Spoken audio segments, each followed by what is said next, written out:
everyone, I'm Captain Logan. And I'm... And it's time once again for another edition of Harry Potter discussions. Today we're going to be talking about Harry Potter and... And the Half-Blood Prince. I'm sorry, what was that? And the Half-Blood Prince. So Harry Potter and the Half-Blood Prince, I can't say it either. Why is that so hard to say? Apparently the title's cursed. It's like the necklace.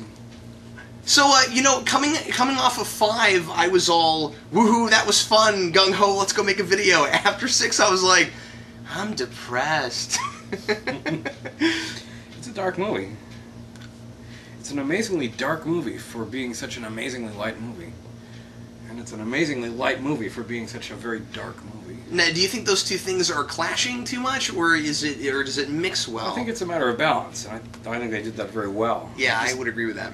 So many very funny moments in this film, which it needs, because that heartthread of Draco's planned invasion of the school and the murder of Dumbledore is just so crushing.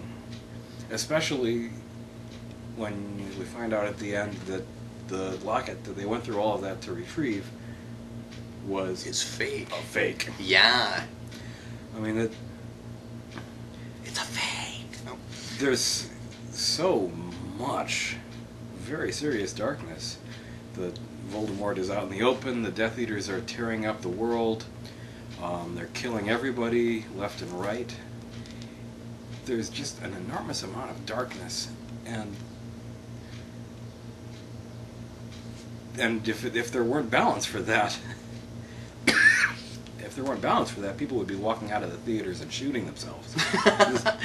Yeah, exactly. I mean, so necessary. And this is a series that we've been watching for 5 movies up to this, so we wouldn't be used to that. I mean, you've got to have some levity, but even still, I get to the end and I kind of forget a bit about the fun parts because the end is just brutal. I don't mean physically brutal, but yeah, emotionally draining.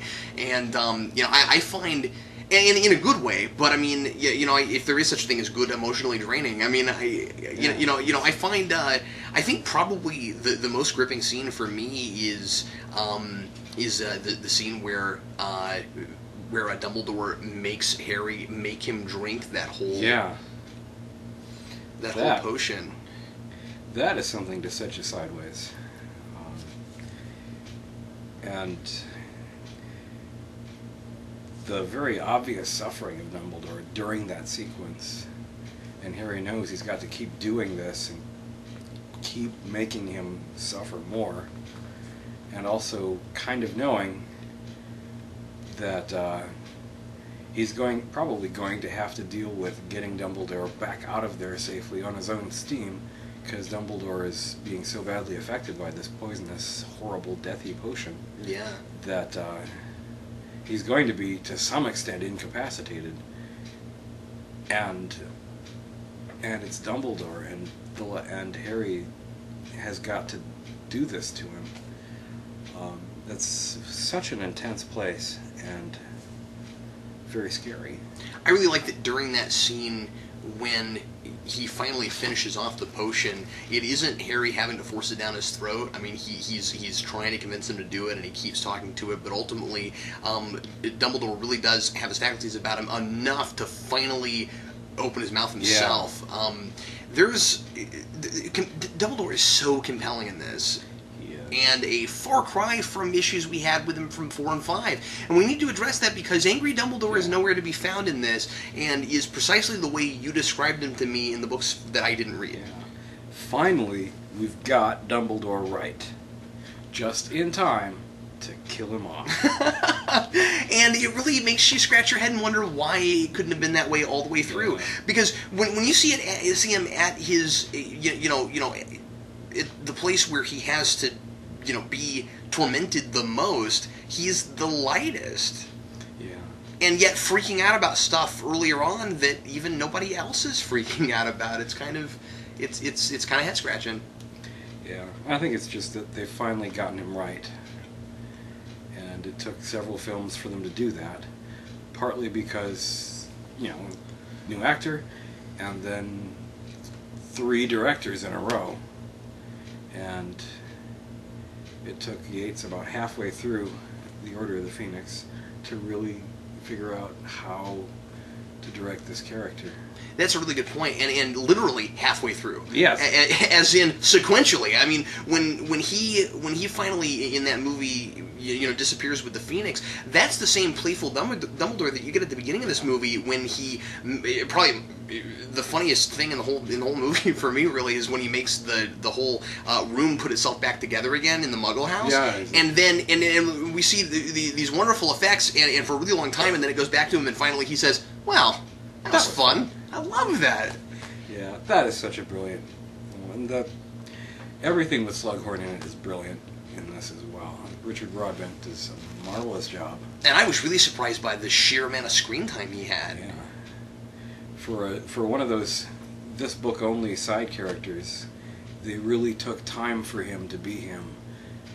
And I think they needed to. He's integral to the plot in a lot of different phases in this book, and they gave him the time he needed, and he did a marvelous job.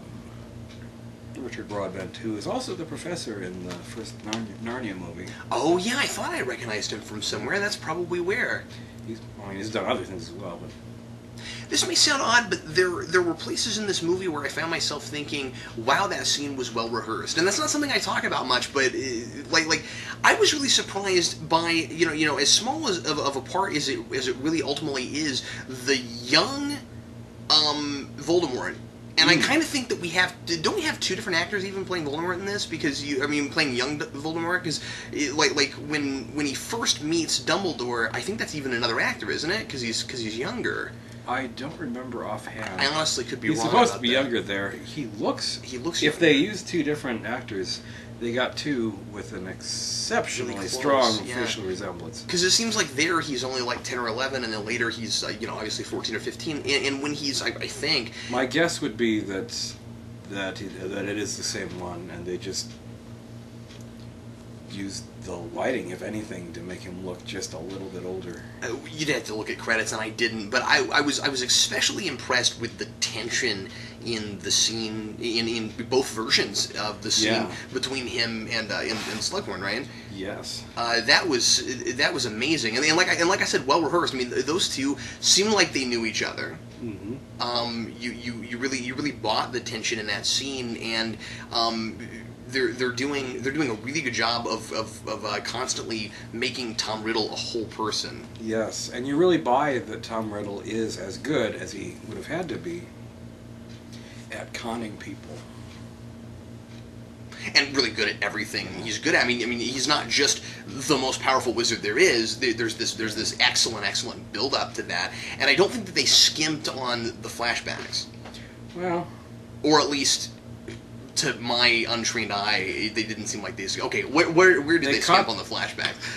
I guess they got the bare minimum in for the plot to function. Okay, what's missing? They cut from 5 or 6 flashbacks down to the 2 we get.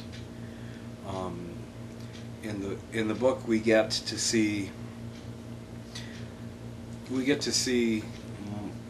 the household of Voldemort's grandfather. Oh, weird. His uncle Morphin and his mother Merope. We get to see the incident where his mother meets Tom Riddle Sr. In a flashback in the book. We get to see some of that and learn about that. And then, of course, later, when Voldemort Riddle goes about somewhere in his 5th or 6th year, he goes back to Little Hangleton and murders that whole family, which is something we learn in book 4. Oh, okay, wow. So there is a a lot of background missing. We're missing. We get the orphanage scene, although there's more information about the kind of ways in which he tormented and manipulated the other children, and also sort of a charming bit where Dumbledore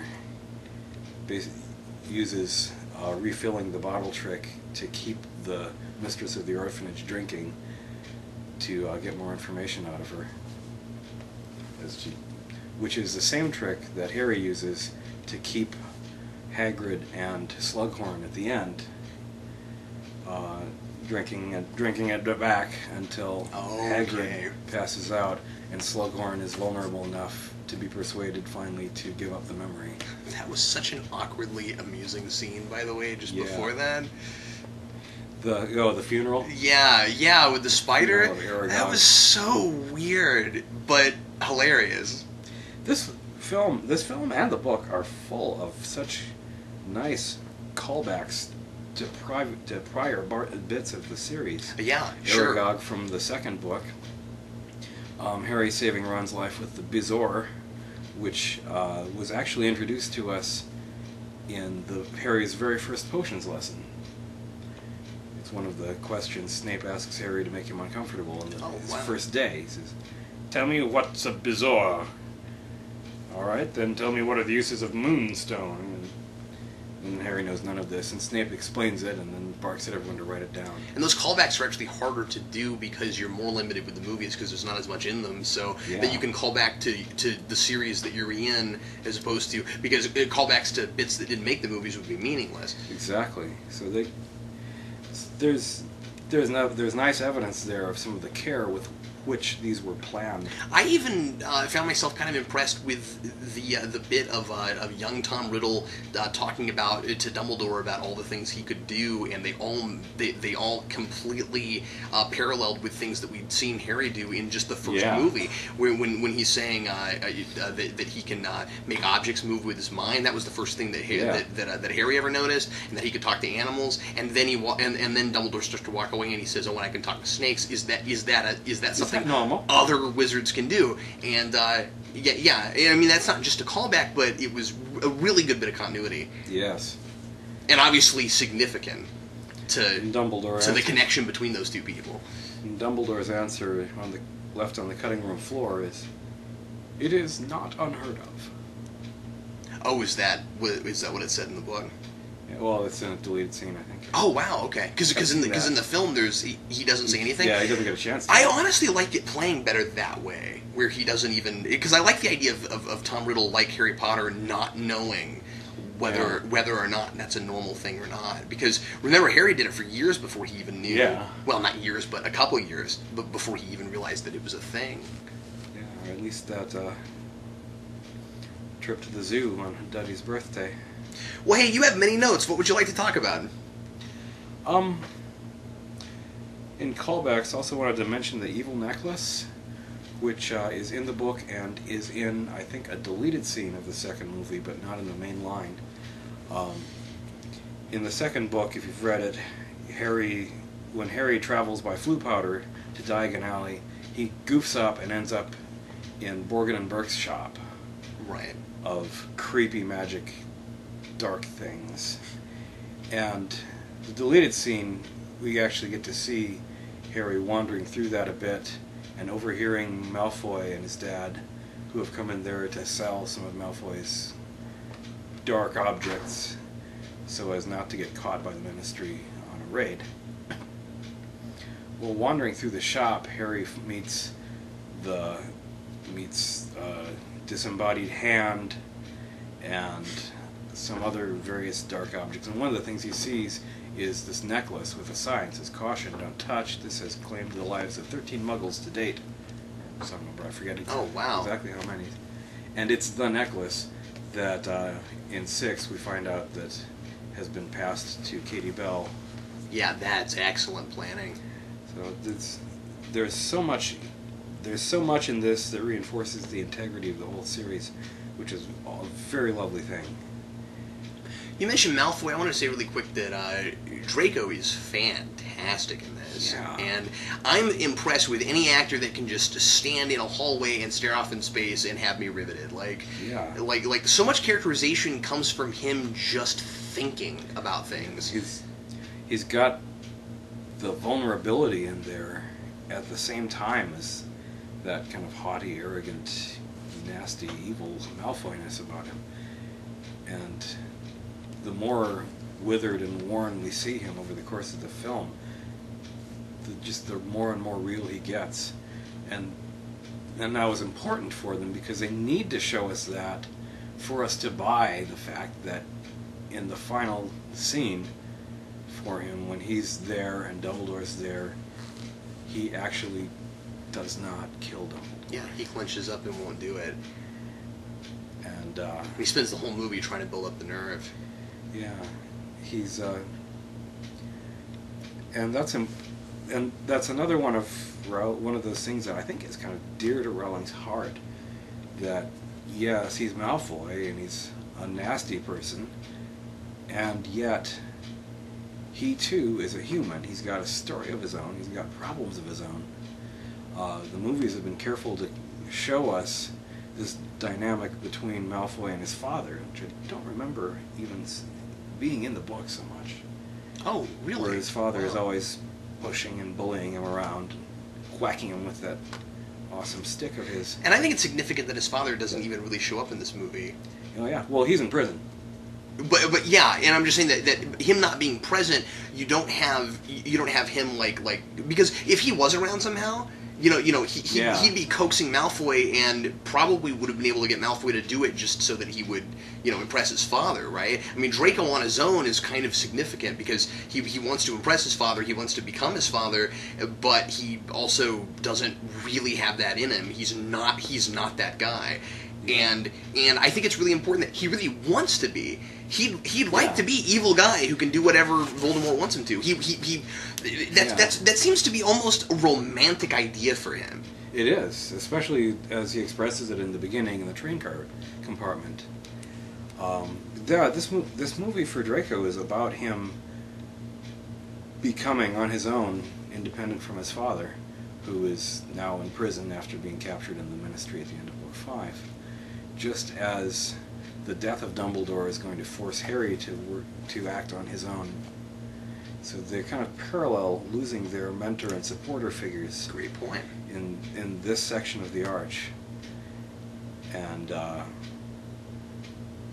we'll see Harry rise to that challenge and triumph, and we'll see Draco kind of lost and rudderless from here on out. Mm-hmm.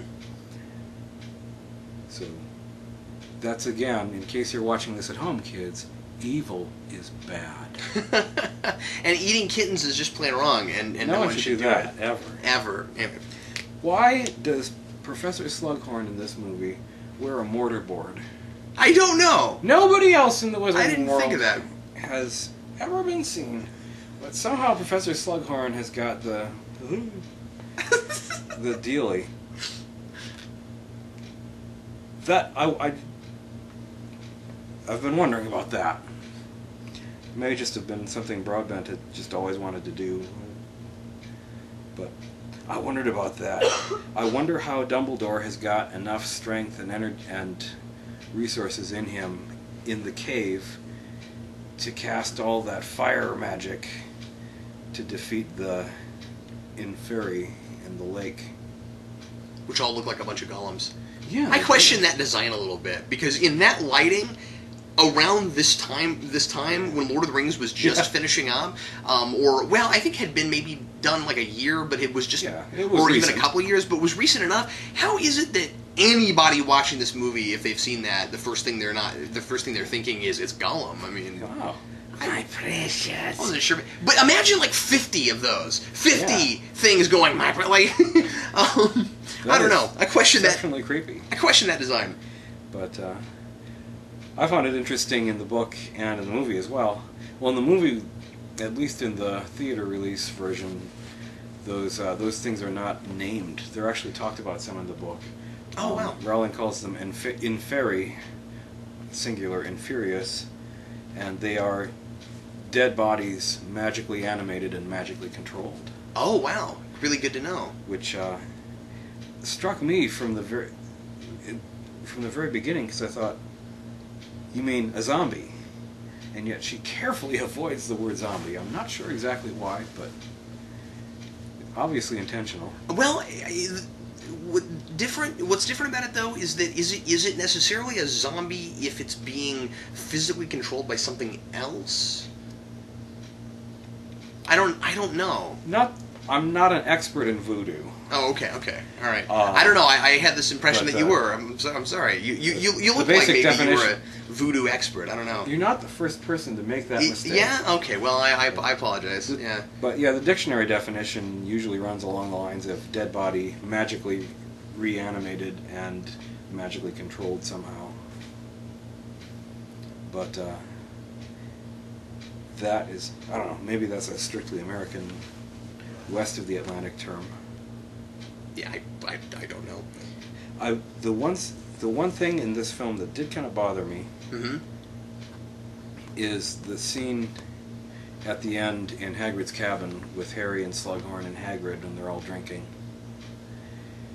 And what bothered me about that scene, and kind of annoys me as I watch it, is the fact that it seems as though they did not have all the actors together to shoot that. So you keep cutting between Hagrid, drunk and passed out, and Slughorn at the table, and Harry clear across the room. Sitting by himself. For no he has been the whole time, apparently. Reason. I mean, yeah, he would be sitting at the table with them, wouldn't he? No, he's off in a corner by himself. And so as they have this conversation, we keep cutting back to Harry, and then cutting back to them. And we get this kind of disjointed thing that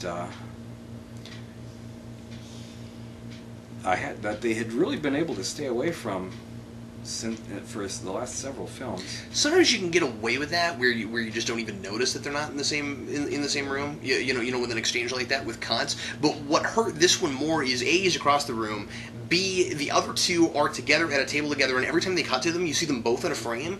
If they had actually cut more often between each head, you wouldn't have thought about it as hard. So. Or even, and if the cuts, and I'm not for big giant heads. I'm not. I don't like that. I don't like the CW thing. But had the cuts to Harry Potter himself been a little bit closer in. Yeah. Not so far away where you saw the whole rest of the side of the room. Because the way it's shot, it seems like there's some reason, like we're supposed to somehow glean some reason that he's that far away from them. I don't know what that is. So no, I agree with that. It's a if they couldn't get Broadbent for an extra day, it's a nitpick, but I agree with it. You know, even showing just the edge of table in front of Harry would have helped that not seem quite so weird. That jumped out to me. I'm not a filmmaker. I'm not the guy who sees those things unless they're pretty darn obvious, and that was one of them. Yeah, and if you notice, it's certainly there.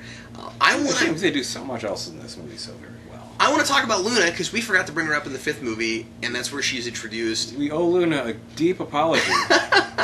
She's one of my favorite characters. I think she's hilarious and reminds me of a friend I went to high school with.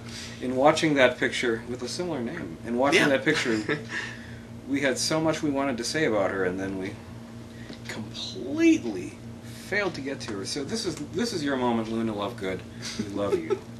I like Luna. What an awesome character. I like Luna so much because she's super random and yet really insightful about things and seems to know everything for no good reason and is crazy charming, and I kind of wish Harry Potter had ended up with her. Yeah. I'm going to go that far.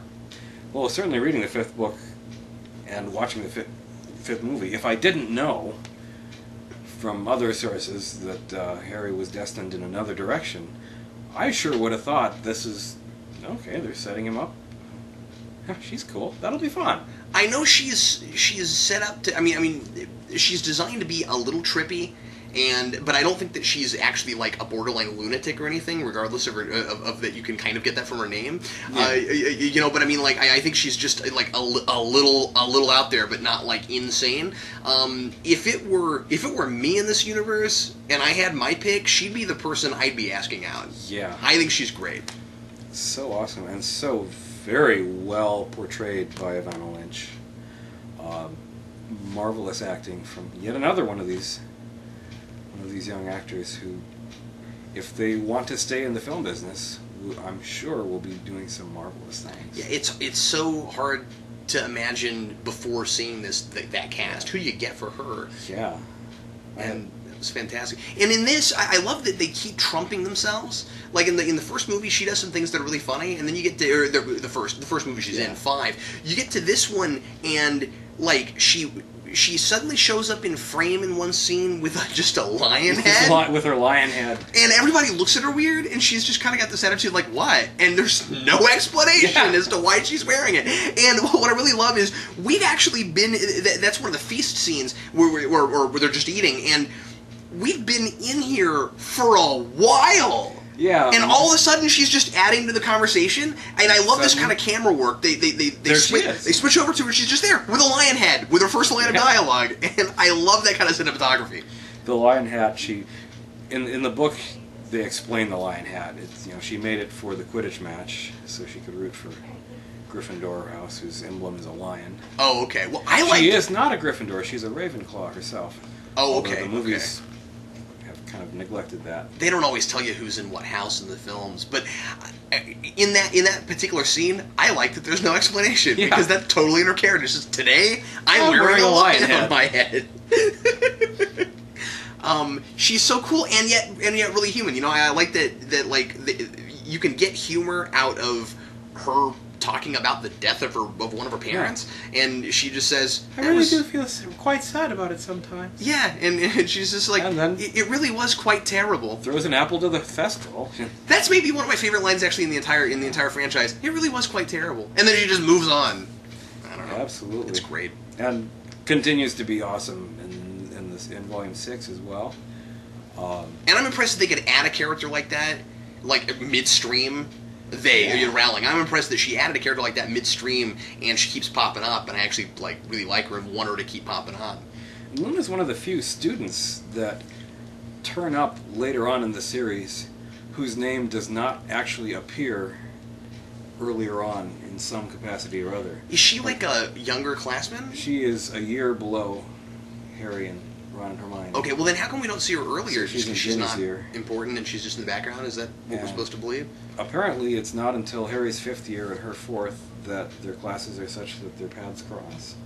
Okay. Although... I guess it's possible. No, well, at least in the book, Harry meets her on the train to school because he's unable to sit with Ron and Hermione for another reason, which has been written out of the movie and ignored. In book. So we won't bring it up. In book 5. 5, okay. Cool. He meets her as he's introduced by Ginny, who does know her and is in the same year as she is. They're a year younger than Harry, although not in the same house. Okay, because in the movie they're not even introduced; they just run into each other outside with the at the carriages, skeleton horse-looking things, whatever those are called. They're the Thestrals, by the way. See, that's why the movie does not include the term. So see, that's why I brought you in for these, because you know stuff like that. Yeah, but still a really delightful character. And, I mean, most of the kind of bit student parts that show up we actually see their names first in the sorting ritual, Harry's first year. Oh, yeah, okay. Then again, Luna would have been sorted during Harry's 2nd year. Yeah, exactly. Younger, so we wouldn't have seen that. And Harry missed the sorting that year. Which... Wow, okay. Whether that was planned or not, this stuff right. It works out. Yeah. Rowling gets this stuff right. An amazingly consistent world. What else should we be talking about? Man. Why is there a birdcage inside a birdcage? I knew you were going to bring that up. That's not that big of a deal. No, it's not. But why is the spherical birdcage inside a bigger spherical birdcage? Because if you had to clean it, you'd have to open one door and then go in and pull out the birdcage. And that would be irritating. Why would you want to have to do that? Why would anyone want to clean it in the first place? Well, you have to. It's a birdcage. Oh. I mean, there's no newspaper at the bottom of either one of them. Yeah, that's a good point. It's okay. just a mesh thing, so whatever evil there is not going to build up there like it would. I don't know. The shape of the vanishing cabinet, it took me a long time to reconcile. And why? that kind of weird pointed corner thing. Mm-hmm. The first time or two I watched this movie, I just could not resolve that object as a cabinet. I don't know. It took a long time for me to figure out how to look at that. Maybe I need Spectre specs. I do want to say that and you may or may not have had the same experience I did. And this is only the second time I've seen this one because I saw it in the theater and didn't see it after. But for just my personal enjoyment, I find this one a little slow. I mean, like, everything's there and, it's a good movie, but I find it mostly kind of an exposition kind of film. It's doing so much setup stuff for what happens later, and so much like setup for Voldemort's background and stuff like that. Like I find 5 to just be a much tighter film with a much more enjoyable story to follow. Whereas this one, it's like A, it's really depressing, and B, it's like I said, it's kind of a setup movie, especially with the Horcruxes and stuff. Like all that's just super important stuff that is kind of setting up a quest for later. And I mean, obviously, the big plot stuff is setting up pretty much the death of Dumbledore. Although I do have to say that it's been a while since we've had, in my mind, a really good mystery kind of movie, and I think that this one does that well, and even the film version does that really well, because I didn't really call who exactly is the Half-Blood Prince right off. I think that was really handled, and I like that, and I think that she's really good at leaving clues for that. The biggest one being that the potion book that Harry has used to belong to the Half-Blood Prince. Well, of course, he was a potions teacher for most of his career at Hogwarts, so I really liked all that and how that was all set up. So really good for a mystery movie. But just I don't know, for my taste, it's a little slow for me. But I didn't feel that way about it, but I'll buy that. Certainly, there's not the sense of driving, ramping conflict that we have in some of the others, like the fifth movie. There's not a big battle that everything's been building up to. The scene in the cave is more of a conflict we've been building up to in the books than it is in the movie, but that's because there are so many more of the memory trips in the book that have been cut, that were written out of the film. I see. Including, and also set up stuff, including how Voldemort acquires some more of the objects he will have used as his Horcruxes, and his relationships with some of the other teachers, and his one-time attempt to come back to Hogwarts to apply for a teaching position. Oh, wow. Yeah. That's interesting. So I need to read those. There's really big stuff there, and they do kind of, and again, I've only seen... I see why they skated past most of it, but I've only seen the last two once, but to my recollection, they do kind of go back in those, I think, and give you kind of where each of the objects came from, right? Not much in the film. Really? Okay. Seems like you'd want to know that. Yeah. Seems like you would. I would. Yeah, okay. But then again, I watched the last film having read the last book. So sure. And having read this one. So, with my fellow readers, I did. But that's information that they took out. Kind of wish they had left in. But on the other hand, the pacing is at least pretty consistent. I think it's consistent, yeah. I don't have pacing problems. It's just overall a slower paced film. It has to be. So I'm just saying it's a personal taste thing. I'm not even complaining. I'm just saying that for my taste, I still don't like it as well as 5, just because I think that's like you said, it's such a driving action kind of movie. And I'm not saying that I like it because it's got a big action scene at the end. That's not what I'm saying. No. But yeah, fair enough.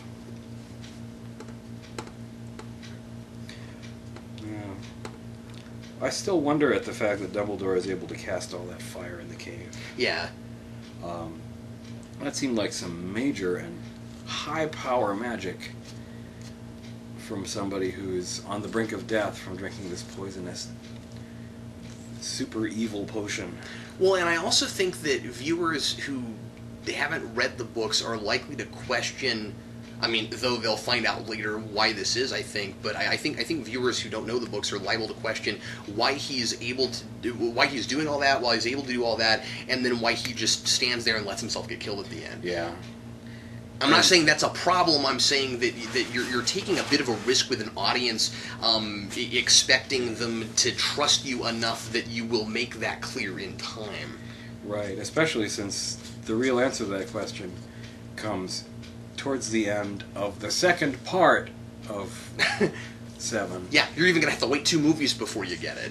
So, that seems and like something how they could have exactly helped us Snape with. was involved and all that, yeah. In the book, in that tower scene where Dumbledore is confronted by Draco, and Dumbledore is half dead, Dumbledore has Harry under the invisibility cloak, and petrifies him, uses the Petrificus Totalis spell to immobilize Harry, so that Harry physically cannot interfere, but also so that Harry cannot be kicking himself later for not having jumped in the battle to save him. I wondered about that, because here he really does just stand in a corner where nobody can see him and let it happen, and the previous film, he just trained a whole army. Yeah. And he's fought every single person up in that tower before. Yeah. Well, I think, or at least been in a room with them. Well, Draco, yes. Yeah, but some of the other Death Eaters that show up are new to him. I guess it. Really, I thought they were all in the. I thought all of those were in the big black building at the end of 5. At least some of them would have been. I mean, Helen Bonham Carter was there. I don't know everybody's names, but she was there. You know, she was played by Bellatrix Lestrange. Was she? Okay, all right. I can never remember that actress's name. Well, hey, we're about out of time. Do you have any other quick things that we didn't get a chance to touch on? Nope. Okay, awesome.